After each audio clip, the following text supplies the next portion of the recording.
on another Wet Your Palate. Join us on Go With Your Palate. We got some special guests today. We got Ode, Osbourne, and Bryan battle some UFC fighters. We had a fucking awesome day with these guys. Had a ton of fun, and we just finished up talking about everything under the goddamn sun, not just their stories, but fucking like what they love to do, what they're passionate about, what they're doing for the youth, just moving forward. And we got into some wine, of course. I don't know what wine. 2 bottles finished. We found out that Bryan loves the movie Holes. Hey, don't give it all away. I love the movie Holes. I love Holes. Period. Hey, dude, we even sang some Creed, dude. We got in some Hold me now. Damn it, don't get me going. Don't give it away. We want to stay tuned. So trust me, you're going to love this fucking podcast. So listen up and run through the whole thing. It's a lot of fun hearing about what these guys are doing, where they're at on their journey, and what they're doing for the future. And thank you guys for having us, man. It was so dope. I wouldn't be here without Ode, but then also shout out to these 2 motherfuckers right here because they're talking about how cool we are. They're fucking cool as hell. Me too.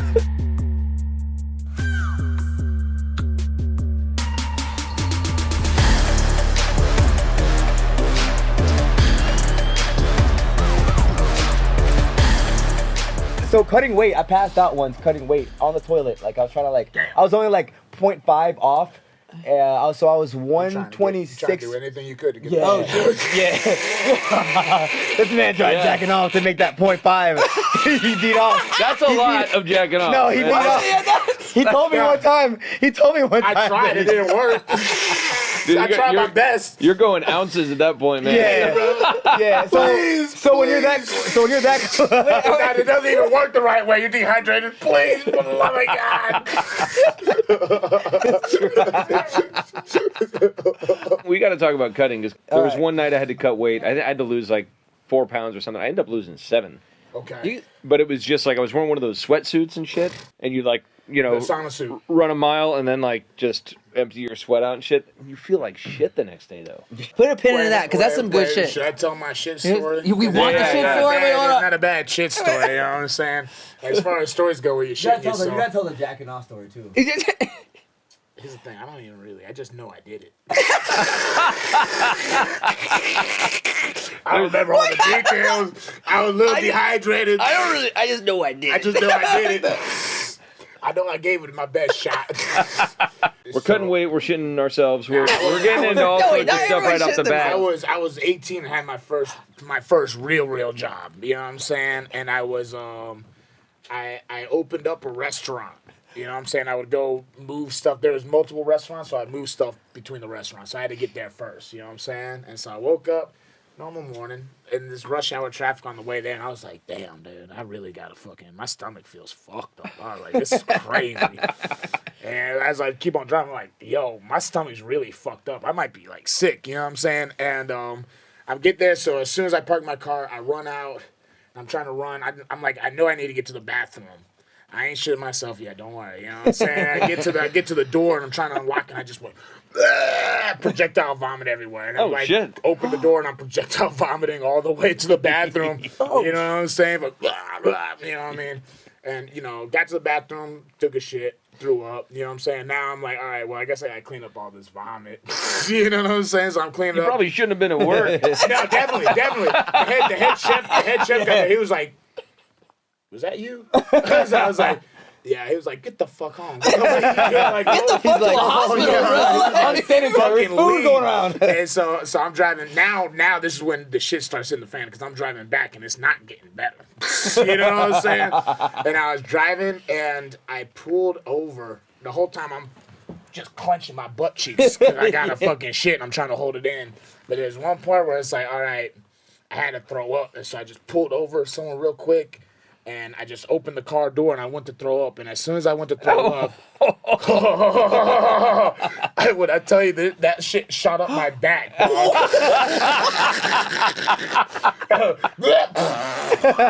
oh, no. And so I got home. I still lived with my parents at the time. Like I said, I got a lot of sisters. I got home. I took everything off and just threw it away. So I walked up to the back door, butt-ass naked, just holding my shit, like, someone please let me in right now. They're like, Brian, what happened to you? I was like, I don't want to talk about it. Yeah. I don't want to talk about it, guys. I've had that, man. That sounds like you had some serious viral issue right there. Nah, dude. I was sick for like 3 days. Because like whatever you had, I never want to eat that, dude. Yeah, I don't know what it was. I was sick for like 3 days. It's okay. We move on. Oh yeah, We man. got past it. The We word- got past it. We lived. You know what I'm saying? Nah, man, I don't that's think I shit brutal. myself since But if you had to cut weight, that's a good way to do it.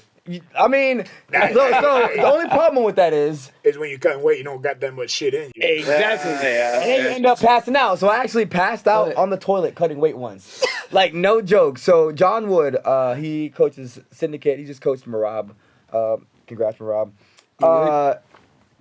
I'm cutting weight with John Wood, and I've told this story a few times. So I'm cutting weight, and I'm probably like 26 and a half or almost 27. You know, I got to get to 126. Yeah. And I step on the scale, and I think I'm there. I'm like, oh man, fuck. And you know, sometimes when you cut weight, you just have like these. Your stomach starts hurting sometimes, and I'm like, you know what? Maybe I can like force a poop out. You know what I'm saying? So I told John, I'm like, John, I think I gotta poop. I'm gonna go in and try to force the poop out and make that last 0.5. So I go in the bathroom and I sit down, and man, I was like, you know how when you push, you're like you're straining yourself, and I'm like, I got my pants down, and I'm like, and actually like I actually forced the poop out, and it goes, and it's like boop, and all of a sudden, a little small pebble. I thought it was gonna be something gigantuous, but it wasn't. You fight. It was like a little blueberry. It was a little blueberry. I'm like, oh really? So I'm like, oh. All of a sudden I was just like. No joke. And my coach Did you fall off the toilet? No, I was my training partner. His name is Vince Morales. So you might know Vince Morales. Cool ass dude. He's got his bathroom is big, but his the toilet area is small. So it's super tiny. So I passed out, and I'm pretty sure I was like up against the wall or the back toilet. And John Wood opens the door, and I'm like passed out, just butt naked. Just everything out, man. Everything's out. He gotta like resuscitate me while my pants is down, while there's shit in the toilet. And then after that, I have to wipe my own ass. He wasn't gonna do that. I look up at John. So no. I love you, bro. No kidding. Like I got no energy. I'm 126 right now. I have no energy. I look up at John with that look like, can you wipe my ass? And he's like, I didn't say it, but I looked at him. He looked at me. We had a conversation. I was like, can you wipe my ass? And he was like, you're on your own. Did you make weight? Yeah, did you make I did. Yeah. I made weight. I made weight, but it was a brutal cut. I've had some gnarly weight cutting times. We basically got to have someone on Brian watch when I'm cutting weight. You know what I'm saying? I believe it. There's one time I fucking accidentally got on weight at 1 a.m. the night before the weigh-in, instead of, because ideally you get on weight right before you go to weigh-in. Yeah, So you your have more body's not as time to. dehydrated. You spend So less. you had to take over 12 hours. Yeah, so of now your maintaining body's that. now your body's just just eating some people, itself. for 12 hours, and you some people perform just that for shit. the so they can fucking not be stressed, they'll do it, but it's scientifically. Yeah. You don't want to do it like Scientifically that. speaking, you want to be on weight as close to the weigh-ins as possible. Yep. And so I was just really fucking nervous about the weight, so I took a hot bath, and I was like, oh shit, I'm on fucking weight. And so it's like, well, fuck, dude, I can't get off weight. Yeah. You know what I'm saying? I was like, Wait, was anybody around you while you were no, doing I it? had at first they went somewhere and I just took a hot bath. And I was just okay. I didn't think, I thought it was going to get me within a couple pounds, but I didn't think it was going to. And so I'm on weight now. Shamik, shout out to Shamik, he's always on watch when I'm cutting weight. I've done some really goofy things while cutting weight. And he's had to get me out of some situations. I've locked myself out of the room. I've done this, that, and the other. This one particular time, since I'm on weight so early, since I'm dehydrated, I just keep on getting fucking cramps. You know what I'm saying? I'm like laying in bed. I'm fucking. Yeah. Shamik! Shamik, I need my hot shot. Shamik, wake up. They give you these hot shots that you take them when you get cramped. It's a little shot. Yeah, UFC plugs you with everything because they prepare for the worst. You know what I'm saying? So they give you everything because they know what we gonna do some stupid. You're gonna go extreme to get They give you Jolly Ranchers too. Yeah, because the sugar helps you not cramp as much. Yeah, Unless you're a fucking knucklehead. So you made it through that next 12 hours. Nah, and he was right. He was with me the whole motherfucking ride. Bless his heart. Bless Shamik's heart. I was 4 a.m. Shamik! Shamik, help! Well, if the listeners out there have not realized who we've got on the podcast today, hold on. We just jumped straight in. So welcome to Go With Your Palate. I'm Joe Wagner. Got co-host Chris Fat Mario Rubio over there. We got 2 special guests from the UFC today. Cheers. We've got Ode. Cheers. Cheers. Ode, the Jamaican Sensation. Osbourne. Hey, hold on. Should I do it like this? Again. Yeah. Ode, the Jamaican Sensation. Osbourne. Hey, real quick, I just want to say shout out to all the kids out there. You know? That's it. Yeah. That was my turn. And now we got Go ahead. Brian the Butcher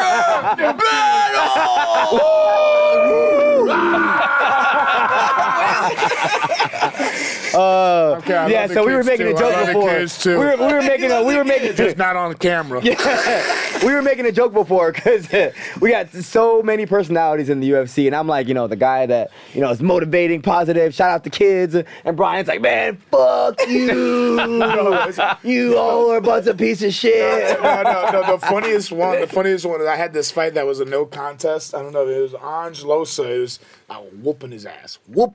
You know what I'm saying? There was the type of shit where at the right beginning of the second round, now he's thinking about doing takedowns. You know what I'm saying? And now he's going for takedowns. And he went and he ducked down. I ducked down with him, and he came up and he headbutted me in the chin, and I went to just push him away. And this part of my thumb, not the pointy part of my thumb, but the flat part of my thumb caught him in the eye, right? And he was like, Did he go all soccer on you? He did. Yeah. No, dead ass. And I was like, this fucking pussy. He's gonna fucking. And so, sure enough, the fight, he's like, I can't see. And the fight was a no contest, and I don't know why. Wait, you lost it? No, it was no contest. No contest. And I don't know why. But they just left us in the middle of the ring together with no one in between us. And he turns to me. We both turned to each other. I think he was like thinking I was gonna be like, hey, we'll get him next time type shit. And I looked at him, I said, you're a fucking pussy. He was like, what? I said, you're a fucking pussy, dude. He was like, I'll fucking kill you. I was like, how? I was whooping your ass. And I went on this whole rant. And I didn't think the cameras were rolling. And I left. I walked out, and the person was like, man, they're going to have a field day with that footage. I was like, how much of that did they get? They said, no, they got everything. I said, they got everything? He said, no, they got everything. But, like that, like you said, after that, we talked about it earlier, just like me being just raw and just fucking, because everyone felt the same way. Everyone was like, everybody that guy's a pussy. Everybody did. That guy's a fucking pussy. You just vocalized it. I just vocalized it. And so, and he was like, all right, if I take this no contest, I don't have a loss on my record. I'm good. Yeah, and he was in round 2 already? It was losing round 2? Beginning of round 2. Okay. The first round was very one-sided. Yeah. You know what I'm saying? So, it was beginning of round 2. And I fucking got this. And, so, like I said, I just vocalized when I was just like, you fucking pussy. You fucking. And then he was like, I'll fucking kill you. And everyone was like, it almost helped prove my point because everyone was like, wait, you just said you couldn't see and you couldn't fight because you couldn't see. Why are you talking about you gonna kill this motherfucker? You know what I'm saying? Like, it was like, now you can see all of a sudden? You couldn't see 30 seconds ago. Now you can see. And, so it's like, me and Ode, we got a little different approaches. Yeah, so I really find it interesting, because you guys are in the shit. Like you guys get to know a lot of the people in the UFC and the personalities. We as the viewers and fans, we just get to kind of see what is shown to us, right? So, like I look at, Ode, definitely see like you're You're the positive. You're the motivational guy. You're Yeah. you're just like always smiling, happy, getting everybody. Yeah. And so, but Brian, you're not Nate Diaz. I'm not that far away though. He ain't that far away for sure. No, but what I'm saying is it's a balanced approach to being an asshole. Yeah. That has no. But we were just But you talking got a about. great attitude. But I'm look, really a sweetheart. but we were just talking about this last night. Like Brian's one of my best friends, man. And like you gotta have like one person that's like chaos and another person that's responsible. You can't have Yin and yang. Yeah, you can't have two like chaotic people. You gotta have one person who's stupid and one person who knocks on the stupid person's door in the morning. Prime example. Last night, I'm gonna tell this story again. Last night. Welcome to Napa. So We love it here. We do. We love Napa So Valley. the shuttle picks me up from the airport. I'm like 3 hours ahead of him, so I pull up, I get in the shuttle, I meet Eric, who's awesome by the way. He Shout out to shows Eric. me Shout the out bottles Eric. that you guys left me. Thank you guys by the way. Thank you, man. So there was 2 bottles. There was 1 champagne and 1 wine. And I'm like, all right. So you know what? I'm thinking I'm gonna fill this wine glass up to about here, and then I'm gonna leave the rest because I probably got to get up at 8:45, 8:30, and then get here so I can do this podcast and be good. And I'm like, all right, cool. So I go upstairs, eat. I'm like, waiting for Brian. Brian's probably gonna be here in 3 hours.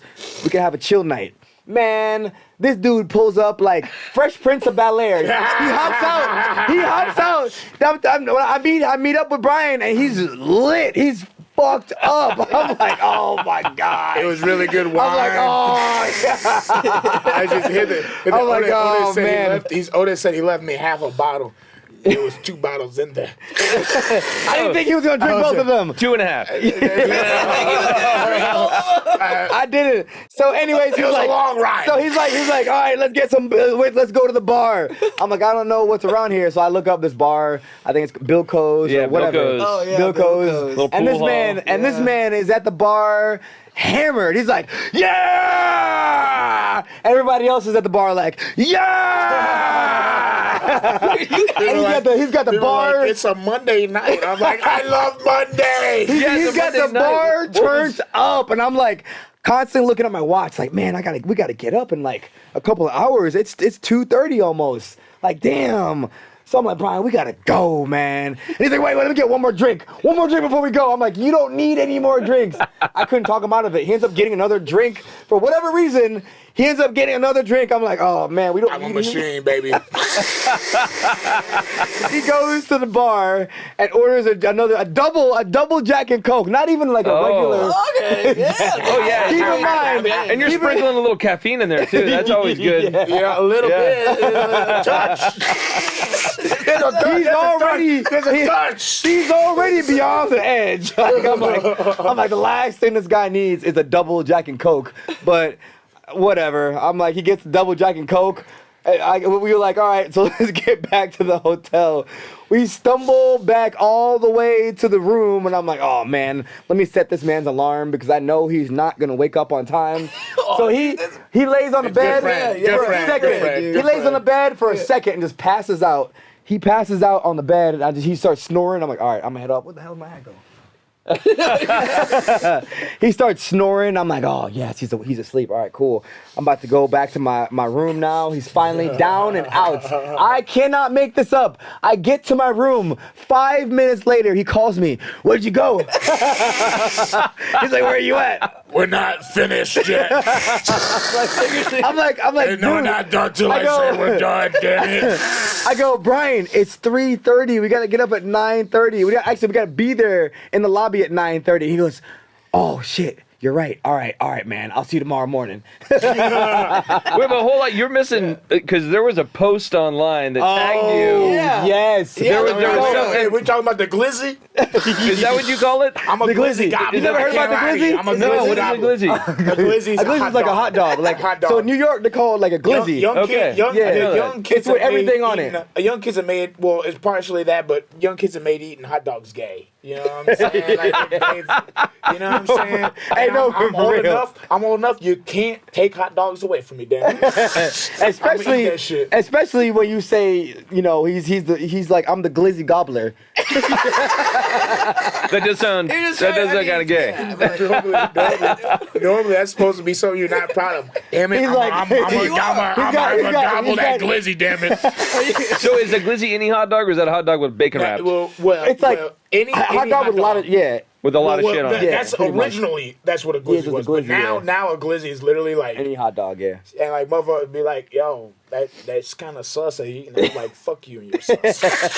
Give me that fucking hot dog. He's got the Glizzy gobbler in one hand and the baby oil in the other one.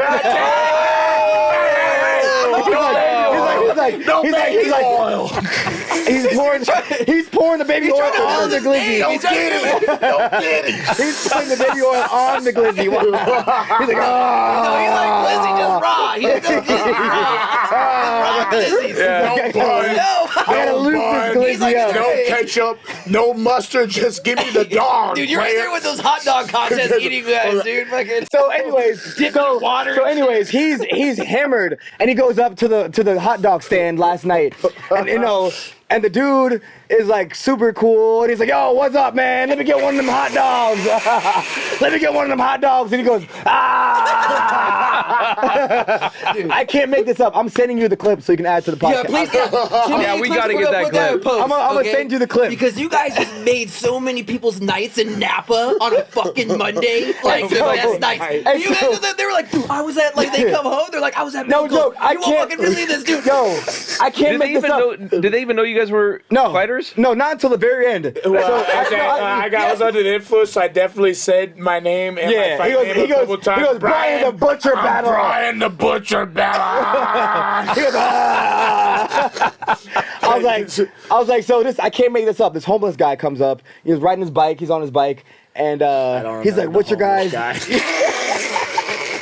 So Brian ended up buying the homeless guy a hot dog. He's like, That's good. That's good. Good job, Brian. Good job, Brian. We know you got a good heart. We know you got a good heart. I got a good heart. The dude on the bike. You remember the dude on the bike? Hell no.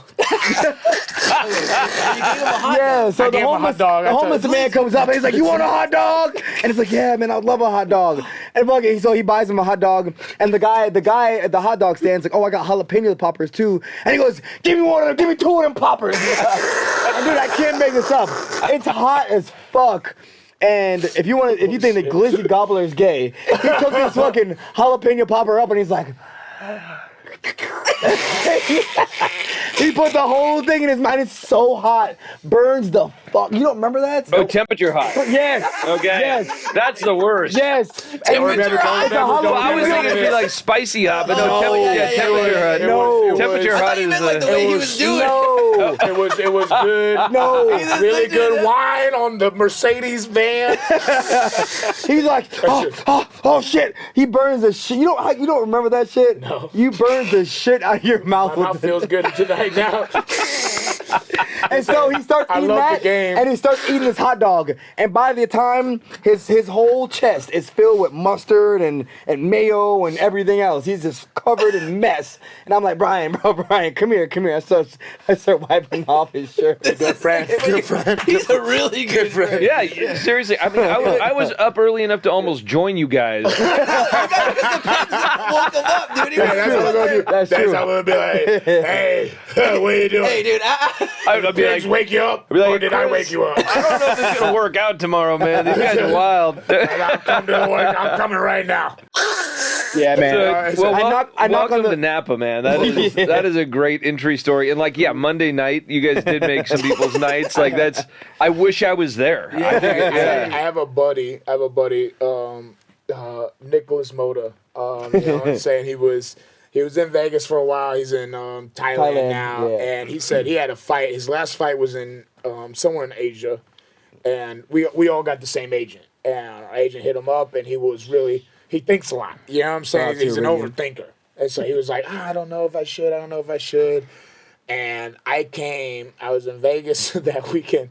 I don't remember this night either that much. But he was like, he hung out with me that night. And like he's on record saying that night changed his life. After that night, he called our agent and was like, yeah, I'll take the fight. And then he knocked the motherfucker out. You know what I'm saying? Yeah, he did. It was like, what happened that night? He was like, it was a long night. Enough said. Enough said. Yeah. Do I know what happened that night? Hell no. That's why we have iPhones, man. That's got to take pictures. Exactly. Yeah. I can't wait to share. That's one of my favorite things if I'm if I'm under in the Vegas. I influence- like to go back into my camera roll and be like, oh my God. Yeah, Like it's like the hangover, the end of the hangover. Yeah. I ain't gonna lie. If Ode wasn't there last night, there was a lot of shit I wouldn't. As he's telling this story, I'm like, fuck, dude. There was a homeless guy too. bro. There was a homeless motherfucker Bro, too. Shit. yes, you gave him. You made his night. You want a hot dog? You bought him a hot dog. Nice. I gotta find this hot dog stand, by the way, because it sounds good. It was one of the best hot dogs I've ever And it was had. one of those little carts like that you see like outside of a baseball game or It was something. right outside of It was like a food downtown truck. Joe's. Food truck Oh, it was a type food shit. truck. Food truck. Okay. It wasn't like a truck though. It wasn't like a food truck. But it was he was inside the thing. He knew it. I'm like, dude, you don't remember the homeless guy. He was inside. I remember he was inside. It wasn't like a food thing. truck, but he was inside of like a the stand. It was one of those built-in stands that go inside. Yeah. Oh, yeah. okay. You said it was by downtown Joe's? Yeah, it was right Okay. in front of downtown Joe's. Dude, you All right. guys did it up for your first Yeah, no night. shit, man. I don't even have that much fun Yeah, we downtown Napa. went to Can't let downtown me- Don't let Joe's. me get out of town. We went to Bill Bill Co's, and we went to Green Door. Oh yeah. Yeah. You guys went to fucking Green Door? Yeah. That's the hardest place in fucking Napa, dude. That's not even near where you I know, guys are staying. That's like So you guys had to take an Uber to fucking get there, dude. Yeah. But check this out. So we get an Uber, right? So we get an Uber to Green Door. Uber driver's cool as fuck. We're like, hey man, you're cool as fuck. You want to come in and have a drink? So he's like, all right, let's do it. So he parks his Uber, No way. comes in. We buy his Uber driver a drink. He ends up partying with us all night long. He gives us a free ride back to our hotel. I vaguely remember this. I remember him coming in with us. I don't remember. Yeah, I don't he's remember cool. the conversation. As you're saying that, it's jogging my memory. Yeah, so we invite the Uber driver in. He's having a good time. And at the end of the night, he gives us a ride back. You know what I'm saying? He's a cool dude. So you guys hit all the dives. So like, give a plug for your favorite. You got Bilko's, Downtown Joe's, and Green Door. My favorite was my man Eric in the Mercedes van with the copper and the wine The that we private bar. had, the private bar by myself with no one else around. Yeah. And it was a good time. It was And- also a Monday night though, so there's really I gotta see it on like a Friday, Saturday. Yeah, Mondays are the driest nights of the week, I think. Yeah. Unless it's a holiday, but usually it's Because they was doing karaoke at downtown Joe's. I walk in, they're doing karaoke. I'm like, what the hell? Oh, yeah. I didn't even know anything would, because when I was walking there, the roads everything was closed. So I'm like, there's no way any of this is gonna be open. Sure enough, there was it was open. they're lucky. And they're in there like, karaoke. hey, I want to dance with somebody. I would have been singing Creed like my life was on the line. I swear to God. Which song? Hold me now. I'm 6 feet from the edge and I'm thinking, baby, 6 feet ain't so far down. Oh, come on, man. Come on, man. All right, so we're going to find some karaoke tonight. I bought him in the fucking record. On the record. Yeah. Bro, that's so fucking Yo. French shit, dog. That little skit right there should be the start of the podcast. Yeah, that's good. And then it goes into everything. Bro, let me tell you what fucking made me so mad one time. I did some karaoke. It was a volleyball. Is me and my boy Ryder. Ode knows Ryder. We went to Shout out to Ryder. there's a pro volleyball team in Vegas, and one of them is Thrills. a female volleyball team. They had one of them had a birthday, and they were celebrating at a Korean Barbecue? a Korean karaoke bar. Oh, okay. So we go in there, and like the girls are singing the songs, and all the girls are singing along. They're getting into it. I'm like, all right, Ryder, we're gonna do that song by Creed. We're gonna fucking tear the roof down. We're gonna fucking sing our hearts out. When I tell you it was fucking crickets, those volleyball players didn't give us no fucking love. To this day, I'm so bitter about that shit. I'm like, y'all can't even. The words are on the screen. If I had to do karaoke any song, it'd probably be that one song. The sound of silence. Wait, and the wait. people like our song. That's by and the naked light our song. We're gonna get ours on it right now. Wait, are you talking about the disturbed like heavy metal one, or are you talking about the more like the Like the 80s version? It's a little. Simon and yes. Garfunkel. Yes. Yeah. Simon and Garfunkel. Yeah. Yeah. Okay, so I got to get back to this. So like we were talking yin. I gotta get back. No, we were talking yin and yang because like I think that if you've listened this far, you've seen this yin and yang. Like Chris and I have a yin and yang. Yeah. Like so. I'm the responsible one. So what I'm curious about is like there are so many characters, and there are some people that are boring as fuck in the UFC. Yeah. Not a lot of them, but there are a few that like I'm not even interested in watching the fights because they number one they don't build it up. I don't like their fighting style. You know, it just seems like they're just there to win a belt, right? Yeah, and they're not there to really entertain the fans. And entertainment value is a huge part of it, right? Yep. So, do you just go out there and be yourself from the beginning, or did you kind of build? Did you guys both build upon your personalities to lean into them a little bit more? A little bit of both. So, I think it's a little bit of both. You have to be yourself, but you also have to be yourself with the personality. You see what I'm saying? If you're like me, I'm the super nice guy, the motivating guy, but I got so much energy, you know what I'm saying? Like I'm always electric, you know, and I always want to put on a big show for the fans. That's my thing. Like I go out there and I put on exciting shows and I'm like, yeah, you know what I mean? And this guy, go ahead, Brian. Well, you know, it's like my thing is kind of building on what Ode said. It's like I've had moments where it's like I tried to do too much, and then afterwards I was like, I felt counterfeit. That didn't feel, and you can tell it comes off. It comes off fake. You know what I'm saying? Like you see that with fighters, like Kobe was a big one. You know what I'm saying? Like, Kobe is the biggest one. He talks shit, but you could tell, like when he goes in there, he's not like he's not the. That's not him. That's not you know him. what I'm saying? That's not him. He's a nice guy. And it's like you can tell, like you don't even have to know him, and you can watch and you're like, okay, he's not really that. I think Sean O'Malley's the same way. You know, I think Sean O'Malley is probably one of the nicest guys that. I don't know if he'll remember this, but he was, you know, a little hammered.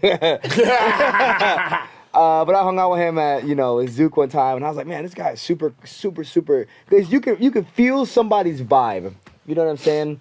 Like, you got the Connors, the Ian Garys, you know what I'm saying? Yeah. But then you have, like, Sean O'Malley, who, you know, they try to make like a Connor, but he's not a Connor. Yeah. Sean is actually, like, a genuinely nice guy. Like, he is a nice guy. So I think a lot of the times when you have people that want to be the you know, everybody can't be a Connor.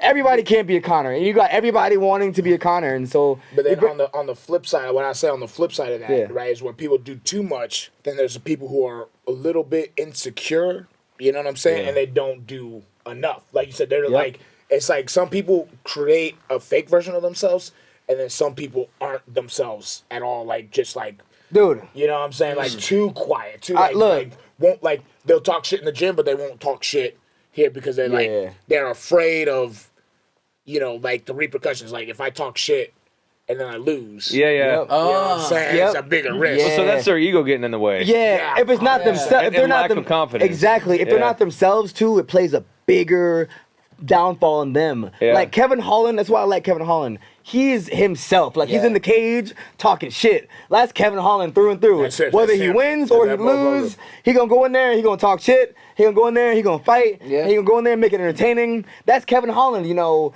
he's always himself, and it works for him. But if you're not that guy that go in there and talk shit and then you force it, you're not gonna do that. It's just weird. Yeah. Just weird. Yeah. Everybody knows it. Like no one's laughing at your shit talk. It's awkward. Yeah. You know what I'm saying? And then you don't perform like yourself because, you know, I said this before. Your brain has to send a signal to your body, like boom, to react. And if you're not yourself, that signal is a little bit delayed. You know what I'm saying? And then when you are yourself and you're just kind of having fun with it, it's easy to fight. But once you make fighting too serious, and I think that was Sean's problem with when he fought Merab the second time. Yeah. And first of all, Merab is the bantamweight GOAT. He's just getting better. Not just getting better, but he's a bad matchup for everyone. He's not just a bad matchup for Sean. He's a bad matchup for everyone. When you can know? shoot 50 times in one fight, Yeah, like that makes me nauseous just thinking about it. Right. But like for sure. I'm shooting 10 times. That's a good point. If I shoot 10 times in a fight, that's a lot. Yeah.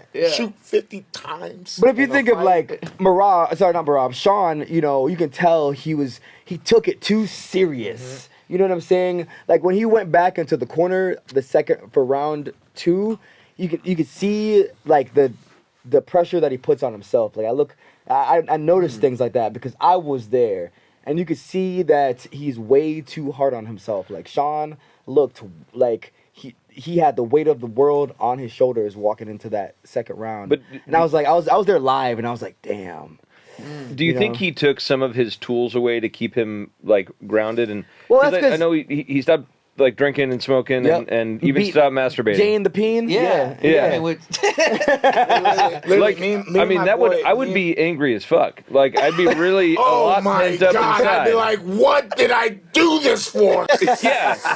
Maybe I'd want to rip somebody's head off, but I don't think I'd be like as loose. But here's the thing. But here's the thing. Once you take it too serious, you're no longer the person. You're no longer yourself. Yeah. So I believe with him, he wasn't Sugar. It wasn't the Sugar Show. Yeah. He was just Sean O'Malley. You know what I'm saying? Well, and it's like usually he's like dribbling the basketball. He'll look left, hit you, look right. You know, do a little show off. You know what I'm saying? This time he was just so serious. And it's like you gotta, you know, but you need that. You need maybe 2 losses to realize, like, you know what? Maybe he's not that serious. Well, and I don't know if y'all noticed it, but it's like you could literally see him looking for the shot. You know what I'm saying? You could see him like fucking like, overextend one time, motherfucker. I'm gonna fucking clock your ass. But it was like because he was like looking for that one fucking shot. Yep. You know what I'm saying? It's like, once again, I've been there. You know what I'm saying? There was one fight. We all have, Oh, man, I fought a Russian motherfucker. You know what I'm saying? I only lost in the UFC. Took it on short notice against a Russian motherfucker. Fucking blew my knee out 10 days before the fight, and then got sick the week of the fight. And so with all that shit, I was like, okay, I either have to knock him out or I have to catch a submission. I limited myself. I put myself in a fucking...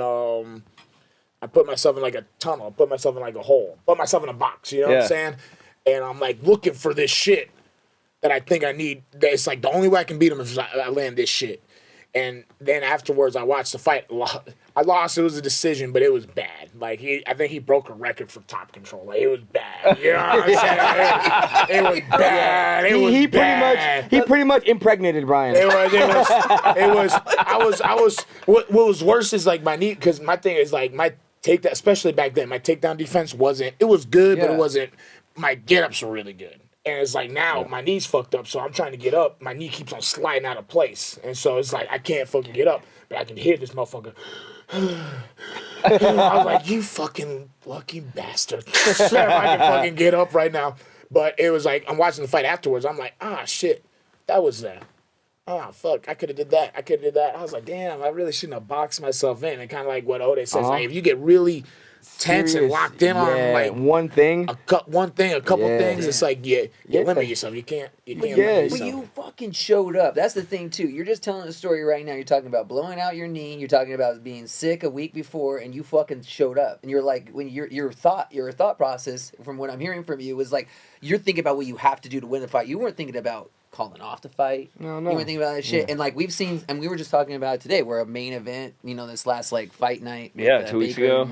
Yeah. Whatever, like got like called off last minute. Like, you know, because, you know, like there's right medical before the stuff. walkout. I know there's like sometimes medical stuff that like obviously we're fucking human. Shit's gonna happen. Yeah. I'm just saying props to you for like dealing with that shit and still fucking going there and letting a Russian dude top control you. A record breaker. It was that moment. His double leg's a lot better than I thought it was. It was that moment that Bryan realized he never wanted to go to prison. It was that moment I had to get my technique right for prison. That's it. Because the thing is, what's crazy about that too, though, is like you say that, and it's like, I was in the hospital the day before the fight. You know what I'm saying? Like, dead ass. I was in the hospital the day before the fight. Yeah. No one gives a fuck. You know what I'm saying? does. No one gives No a one does. No one gives a fuck. You know what I'm saying? All they remember is that you went in there and you got fucking wrestled by a Manhandled. Russian. Yeah, you know what I'm saying? That's all they fucking. yeah, that's all they remember. That's all they care about. Somebody You know what I mean? somebody bred you. Damn, he didn't breed me, dog. Damn, listen. Brian had twins. All right, damn, he took me down. He didn't breed me, dog. Brian had twins the next He day. flexed. He got up and he flexed, and then he was like, ah. I was like, fuck you, bitch. Fuck you, pussy. Fuck you. So you guys seem to have a good way of like keeping your balance between like fight life and just normal life. Yeah. So like, I'm curious because when somebody goes into like a training camp and like, well, maybe give us that whole thing. Like, obviously, you guys like to get out, have a good time, blow off some steam. I think everybody needs to do that, and it's good to hear that people are like in the UFC are doing that because I think that's as Sugar Sean O'Malley just showed us that maybe held him back from a win. But like, what do you guys? What is your balance? How do you guys balance it? Well, all right, yeah. It's like I definitely. So it's like I can't. There's definitely a difference between like out of camp and in camp. You know what I'm saying? But it's like with that being said, on that point, it's like I'm not going to sit there and be a saint all fight camp. You know what I'm saying? Like I'll have a designated day or designated where it's like, all right, so it's like boom. One, I smoke during camp. You know what I'm saying? And some people don't. Some people it really affects them. You know what I'm saying? It really has zero effect on my cardio. You know what I'm saying? Like, I've done it without smoking. I've done it with smoking. There's science behind it. Bro science. I got a degree in the School of Hard Knocks with a master's in bro science. I've tested it out. It has no effect on me. You know what I'm saying? And, like, I stopped smoking. I won't smoke the day of the fight until after the fight. But literally all the way up until I'll be smoking. But literally that's all I'll do, though. You know what I'm saying? Like, I'm drinking a wine now. I won't drink, like 8 weeks out. Stop drinking. Stop doing this, that, and the other. But I got to have my blow-off. You know what I'm saying? So, like, I work really, really fucking hard. Really, really fucking hard. Really, really, like, fucking push myself to the fucking limit. And it's, like, one weekend, like, probably 3 weeks out. Yeah. Fucking, all right. It's my weekend. Before, I think that's important. So 3 weeks before the fight, you've already done 5 weeks of camp, you know right? What I'm saying? Yeah. Like, you fucking you worked your ass off. You earned it. It gives you that little reminder, like I only got 3 more weeks, and I'm gonna fucking. It's that, and it's like you just kind of like for me, it's like everyone's different, but for me, it's like I need like if I don't have that blow off. It's like it just gets all bottled up. It's all bottled up and not in the right way. Yeah. So it's like I'll have that blow off, and then it's like all right, cool, all right. Now it's like I get back to work. Get back to work. Yep. Get right back to it, and then fucking go ham. Go work hard, and then go fucking win the fight, and then I don't sleep the night after I fight. Yeah. Dude, your adrenaline, but I got it because that's another question. Like your adrenaline's got to just be fucking skyrocketed. Like no matter what happens, I don't even know. Even if you're partying or not partying, how do you sleep that night? If I lose, I go to sleep. I'll take medication Really? to go to sleep. I'll fucking do whatever it takes to go to sleep. Okay, where's the Get off me, you Russian guy. Where's the little pills you can get to make you sleepy? Oh, melatonin. Yeah. Melatonin, yeah. Whole bottle of melatonin. Or Ambien. I mean, I don't know what kind of You pill say, that's a little bit hard to get your hands on. You know what I'm saying? You get some Ambien, you can be walking around, you sleeping, but you're like still moving. You know what I mean? You want to check out that iPhone reel. Don't give Brian any ideas. I know he's hard. Yeah, we don't need to see that. Sleep. I say, you said, what's it called? So in a lead up to a fight is like 8 weeks. Is that like your? Yeah. Is that pretty standard? Yes, I like 10 because I like to do a warm up before fight camp. You know what I'm saying? So fight camp, I'm training every day. 10 weeks, I do every other day. To 2 weeks, I do every other day. I do a little warm up before I go hard. You know what I mean? Because otherwise, I go hard and my body is like super like sore and my joints hurt, everything. And then I'm like, oh man, now I need to like, train like this. And I don't like training like that. So when I warm up my body properly, I do a hard day and I take that day off. I do another hard day and I take that day off. then my body is almost prime. I'm almost priming my body to start my fight camp. But most people do 8 weeks. Well, that's But- smart. You're avoiding injury. What I too. say is Yeah. 8 weeks is didn't when I slow got to ramp cut up. off all the other bullshit. You know what I'm saying? training, got to start that before 8 weeks. Yeah. You know what I'm saying? If you just start Yeah. training at the 8 week mark, that's kind of like a lot to fucking, Yeah. like you said. But And it's year round too. It's dead fighting ass, is year dead round, ass, man. There's dead no ass. off season in fighting. I bet. So you got to create that time for yourself, you know, because that's one thing, man. It's a selfish sport. You got to be selfish for yourself. You have to be selfish for you because everyone around you is like, train, go. What are you doing? You got to go harder. You got to keep doing it. But your body sometimes is burnt out. So Yeah, it's like, I how am I bet. supposed to do what you want me to do when I'm burnt out? well it's like I spent 6 months in Vegas, and it was a big eye-opening experience because it was kind of like Ode said. You know, when I was just in North Carolina, I overtrained bad, and it was almost out of like a, it was like insecure. You know what I'm saying? Like I was like, okay, well, I have to do this. I have to Yep. like, I have to make up for what I'm missing out. You know what I'm saying? And then you know, you got to Vegas, and you're like, oh. Even the motherfuckers who lose train like this. Oh, It's like man. before you're like, nah, I'm gonna win because I'm gonna train harder. I'm gonna train harder. And you're like, oh damn, dude, this motherfucker trains hard as hell, and he ain't won a fight in a minute. Yeah. You know what I'm saying? So you realize that Yeah. it's more than that. You know what I'm saying? Yep. It's like it's being intentional, showing up, knowing exactly what you want to work on, and working on that shit, not just showing up for the sake of showing up. Yep. You know what I'm saying? And then once again, kind of like Ode said, you know, it's like, I'm going to work hard today, rest today. Work hard today, rest today. There's intention behind that. You know what I'm saying? There's a purpose behind that. You know what I'm saying? You can see what he's building towards, and it's more productive than just being like you said, Yeah. being like, all right, I'm just going to train every day Yep. and fucking burn myself out. And then you're like, then you're just burnt out. Yeah. And then you just but show up we've to the done gym it and get your ass before. whooped. Yes. Yeah, we've done it. That's how we Yes. know because we've done it plenty of times. A lot of times. Over and over and over. We Yeah, keep a doing lot it. of times. We keep doing it because we're programmed like that to just That go, insecurity is a motherfucker, too. You're like, fuck, and then dude. it doesn't take until you get. When I got to 30, I was like, oh man, I'm really burning myself out. You know, but you're programmed. Like I said, as a kid, I came out of wrestling. You know what I'm saying? You just go. But as you get older, your body can't handle that anymore. You know, your body can't handle 6 days for 365 days out of the year. You know what I'm saying? So Yeah.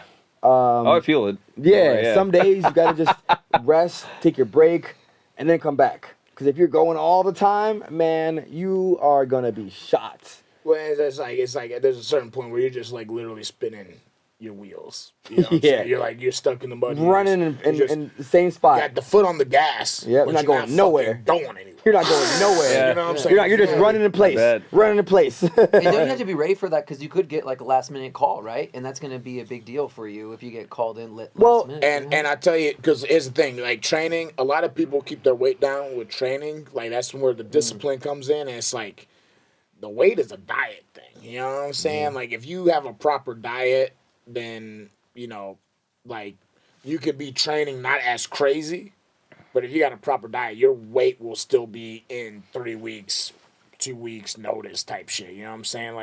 Like me personally, I don't know how old it is, but it's like me, I could train 6 days a week, but if I'm eating what I want to eat, You're still like 8 weeks away from. I am still 8 weeks away.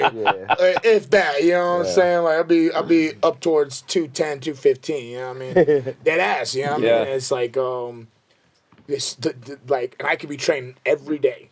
But if I have the proper diet, I could be training 5 days a week. What? And be 195, you know what I'm saying? Be Yeah. much like within a week's notice, you know what I mean? But you're not going to be enjoying life. No. No. well, you give and you take. Yeah.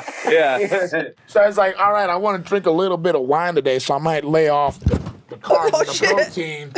I might lay off the carbs and the protein so I can have a little bit of extra wine. You know what I'm saying? Yeah. It's a Well, like you were saying about like the people in the gym, right? They're working out and they're working their asses off. They look Yeah. like they should be a top contender, and you're like, yeah, but they're losing fights. Yep. So It's a mind thing. But one of my favorite terms it's been a couple years now, but fight IQ.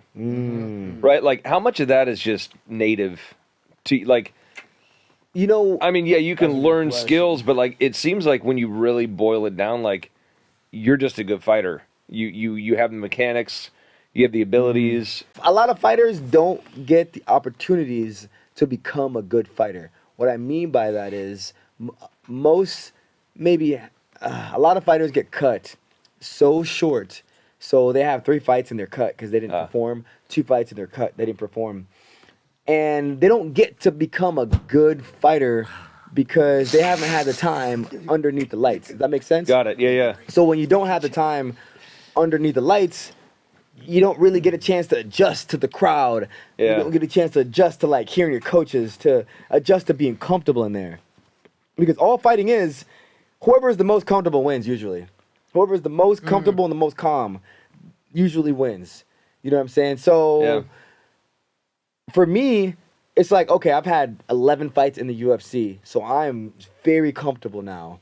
And I wouldn't have known this because I've been out there and I've been like, I've frozen like, oh man, this feels weird. You know, when you know what I'm talking about, when you go out there and you can hear the crowd, you can hear everything, you can hear people talking in the crowd, and you're I like, think what's oh, worse man. is when you can't even hear the crowd. You know what I'm saying? You can't hear a goddamn thing. You're like, Yeah, But that's got to be it's just a weird feeling. It's got to be a totally different distraction from what you're used to at the same time. Like, Yeah, so that time under the lights, like you said, it's that's a big part of it. It is a huge part of it, getting those experience, those time under the lights. Because now you know what I'm saying? Because so many times fighters can go out and be like, all right, I don't know how I should be when I walk out. Should I be serious? Should I be like, happy? Should I be intense? Should I be silly? No one knows until they have the amount of time under the lights, and then they're like, oh, you know what? I should just be myself. Okay, I get it now. Yeah. I'm sure that's got to be learned. And what you mentioned today, the mean number, like the mean number of fights for a UFC fighter, and you got 750 fighters in the UFC. Yeah. The average number of fights from a mean perspective is 2 fights. 2 or 3, yeah. 2 or 3. 2 or 3 fights an average fighter gets, That's and wild. they get released because they can't perform. So like the lower end of that 750, it just cycles through. Yep. Like they're bringing people in, pulling people out, seeing who works. Yep. Who's got pizzazz, and also who's a great fighter and who's not. Exactly, because it's all about, it's an entertainment business, and a lot of people don't understand that. Your job solely is to entertain the fans. Yes, it's to win, but you got to do both. You got to win while entertaining the fans. You got to entertain them on the mic. You got to entertain them in the octagon. You got to entertain them outside the octagon. So and something just to add on to what Ode's saying, kind of what we were talking about earlier. It's what is so interesting about fighting is it's just kind of like any sport where it's like if you spend a long enough time doing it, then you start playing by the rules. Yeah. You know what I'm saying? You start playing by the rules. It's like, okay, you should do this, you should do this, you should do this. You know what I'm saying? And motherfuckers get too caught up in playing by the motherfucking rules. Yeah. You know what I'm saying? It's like, you see a motherfucker like DDP come along, and he looks like a fucking train wreck, but he's beating everybody. You know what I'm saying? Or like someone like Marab. Like Marab's striking, it's effective. It doesn't look good. Right. But he beat. It don't look good. Yeah, it don't look good, but he fucking. Guys, looks like you guys are running out of some juice, so, Chad's being brought in. Thank you, Chad. Yeah, Chad! He does accept tips, Yeah! I want to point out, look at this pour. Look how hefty this pour is. Listen, From now on, we're calling that the Bryan pour. You fill it up to the brim. But, I think we're breaking a lot of records today. One of which is the most wine drinking. And fucking go with your palate, which I fucking love. Hey, we're going with our palate. We're going with our palate, baby. They're doing it right, dude. I like it. But, I'm all about it. I heard Tank Abbott say this, and when he first said it, I was like, well, that's a weird thing to say. He said, fighting, at the end of the day, it's about who's the tougher person. Yeah. I was like, but he was like, no, stay with me. So he was like, stay with me. I'm not done yet. He was like, the more technique you learn, the tougher you become. You know what I'm saying? You learn technique, you become harder to deal with. But you need a baseline. But if you're not tough, period, it don't matter how much technique you learn. If you're not tough, You can spend years in the gym and still go out there and get your ass whooped by someone who doesn't know. It's just an aggressive motherfucker. You know what I'm saying? Yeah, you can spend, like you said, you can know the most, train the most, but if you're mentally just like, if you're a pussy, you're a pussy. We got a lot of pussies in our world nowadays too. There's a lot of them. You know what I'm saying? Well, I was thinking, like, we were Especially talking now, about like 2025. WWE guys coming into the game, and like I remember when Brock Lesnar first came in, he was faced up against Frank Mir, but the size of fucking Brock, right? Everyone was just like, dude, he's gonna fucking mow him. But like Frank Mir had been in the game, he knew his shit, and he went that up with like an ankle lock, and that was like his first time I think learning that shit until he actually, then he did fucking when he spun the block and fought Frank Mir again, he said, "Hey, try that knee bar again, bitch." Yeah, exactly. No, fuck real. Hey, try that knee bar again, bitch. Frank Mir, super. He's a cool dude, man. I got to spend so much time with Frank. Frank is a cool ass dude. Hell yeah. When I was at Syndicate, man, Frank is dope, dude. He actually like taught me a lot. He doesn't live in Vegas, does he? He does. Well, he does. He does. Okay. Yeah, his daughter is savage. She's about to probably be a UFC fighter. I've been seeing. Wait, because isn't she? Well, how old is his daughter? Like in her 20s? Probably like 20, maybe 21 now. But she's been training. She was fighting on Yeah, TV before she was 20. she's in college. She's a college wrestler right now. She calls her. Okay. I think she's still wrestling in college, but she's a savage wrestler, man. She's Shit, unit. That girl, unit. yeah. She's about to, Have you seen Brock? Speaking of Brock, have you seen Brock Lesnar's daughter? No, I haven't With seen all his due daughter. respect, she is a unit, dog. Can you bring up Brock Lesnar's She daughter is for the a screen? I just want to. unit. She looks like Brock Lesnar. Dead ass. She's broken hella records for shot put. Like dead ass, dude. It's crazy. She is. Oh no, I did see her. Yes. Yeah. She looks just like him. She's a monster. Yeah. Beast, dog. Okay. Wow. So I'm not saying. With all due respect, she is a unit. She's probably twice as big as me and more muscular too. yeah. So when you were saying a unit, I was thinking like, you know. Wait, is this we got? That's her, right? Yeah. oh damn, Yeah. she does look like Brock. Dude, look exactly like Brock. Oh, dude, Yeah. she does. Holy shit. Yeah. Look at the size of her arms. Good for her, man. Look at Good the crush Dude, it. fuck Look yeah. at the size of her arms. It would be so emasculating. So we did, Breaking records. as we're talking about like Hella kind records, of dog. men and Hella women and records. everything, like there was one question that we had talked about, we wanted to ask. In your private lives, your intimate relationships, do women ever like ask you to do some of the shit you do in the octagon? Dude, I want to know this. I'm just saying, if they know you're a fighter, Is this really the end? Unbelievable. Find out next week.